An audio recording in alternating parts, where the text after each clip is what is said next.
Muslimin yang dimuliakan Allah Subhanahu wa taala. Namun perlu kita pahami, ketakwaan tidak hanya terbatas dalam urusan ibadah, tapi harus tampak juga di dalam urusan sosial dan kemanusiaan. Karena kita tidak lahir dari bumi, tapi kita memiliki keluarga dan orang tua. Kita lahir dari rahim seorang wanita yang kita panggil dengan ibu, yang mengandung kita sebulan-bulan lamanya dalam keadaan lemah dan sangat lemah. Kadang-kadang ia tidak dapat memejamkan mata. Ia melahirkan kita dalam keadaan bersimbah darah, pertarungan antara hidup dan mati. Tapi beliau rela, bahkan andai kata lebih dari itu. 2 tahun lamanya ia menyapih kita, mendidik dengan penuh kasih, membesarkan kita dengan jiwa dan raga. Lemah dan letih mampu ditahannya, tak sedikit pun keluar keluhan dari mulutnya. Sentuhan kasih sayangnya membuat kita mampu berdiri pada hari ini, menjadi orang-orang besar, menjadi orang-orang hebat. Itu adalah karena doa kedua orang tua kita. Maka adakah yang lebih mulia daripada berbakti kepada keduanya? Sedangkan Allah meletakkan surga di bawah telapak kakinya. Bahkan Allah ridha setelah kedua orang tua kita ridha. Inilah yang diperingatkan oleh Allah Subhanahu wa taala kepada kita.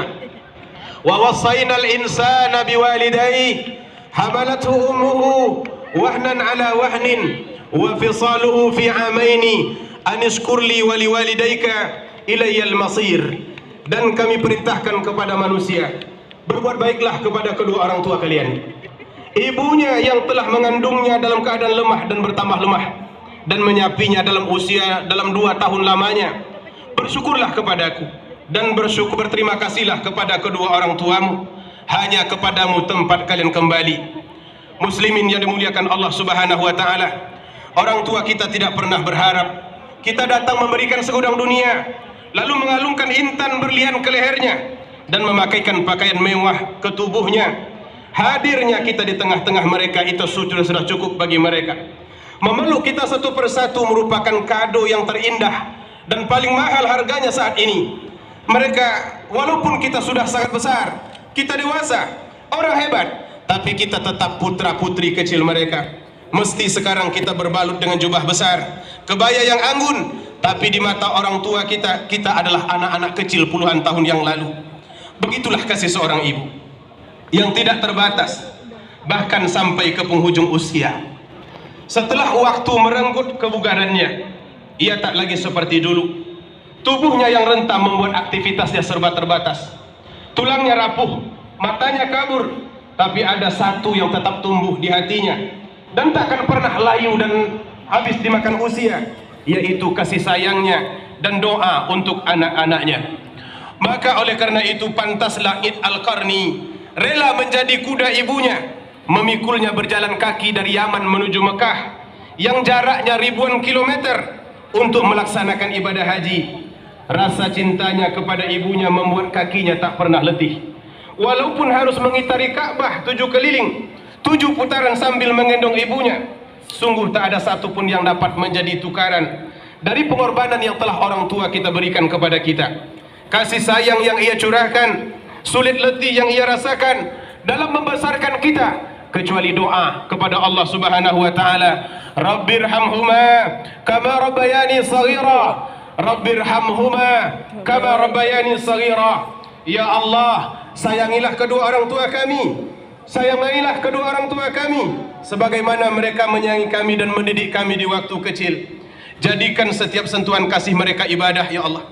Setiap tetesan keringat dalam memelihara kami sebagai sedekah. Kasihanilah mereka di dunia dan di akhirat. Berikan akhir yang baik kepada mereka dan tempat yang lapang dan penuh rahmat di sisimu. Engkau Tuhan yang maha mengasihi. Jadikan doa-doa kami sebagai pelapang kuburnya. Jadikan ia sebagai taman dari taman-taman surga. Allahu Akbar, Allahu Akbar, Allahu Akbar walillahil hamd. Muslimin muslimat yang dimuliakan Allah Subhanahu wa taala, ketika hati sudah bertakwa, maka tidak ada yang luput dari perhatiannya. Rasa kasih akan menutupi seluruh alam karena ia tahu bahwa Allah Subhanahu wa taala menginginkannya.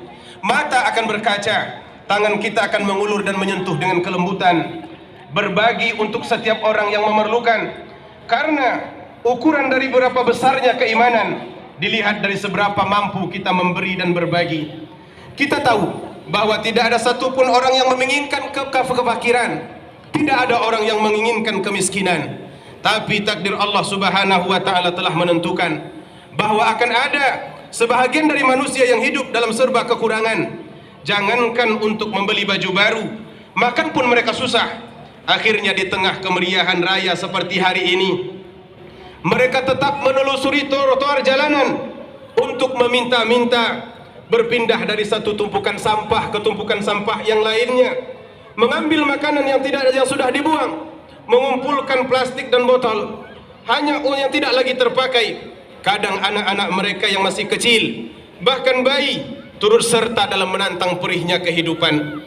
Bagi mereka tidak ada perbedaan antara hari raya dan tidak hari raya, karena mereka tahu bahwa mereka tidak memiliki apa-apa. Seolah-olah ada rasa bahwa raya ini bukan milik mereka, tapi milik orang-orang yang kaya. Muslimin, sungguh Allah tidak rela apabila kita orang-orang beriman membiarkan mereka begitu saja. Bahkan Allah menyebutkan bahwa keimanan kita adalah keimanan yang dusta. Ara'aita alladhi yukadzibu bid-din fadzalika alladhi yad'ul yatim wa la yahuddu 'ala ta'amil miskin. Tahukah kamu orang-orang yang mendustakan agama? Mereka itulah orang-orang yang membiarkan anak-anak yatim dan tidak menyantuni orang miskin. Artinya, jika iman kita benar, pasti ia akan melahirkan rasa kasih, semangat saling berbagi dan membantu orang-orang yang membutuhkan. Karena Allah Subhanahu wa taala menjelaskan bahwa kita adalah orang-orang yang bersaudara. Kita berdiri seolah-olah satu tubuh. Apabila satu sakit, maka yang lain akan merasakan sakitnya. Sebab itu Allah mewajibkan kepada kita zakat fitrah, Allah mewajibkan kepada kita zakat mal, dan Allah juga menganjurkan kepada kita agar banyak bersedekah. Rasulullah sallallahu alaihi wasallam mengingatkan kepada kita, "Unuhum 'anil mas'alah fi mithli hadzal yaum." Jangan kalian biarkan orang-orang fakir itu meminta-minta seperti hari ini. Jangan kalian biarkan orang-orang miskin itu berkeliaran pada hari ini. Jadikan mereka kaya. Kalau kalian gembira, gembirakan hati mereka. Kalau kalian bahagia, berbahagialah bersama mereka.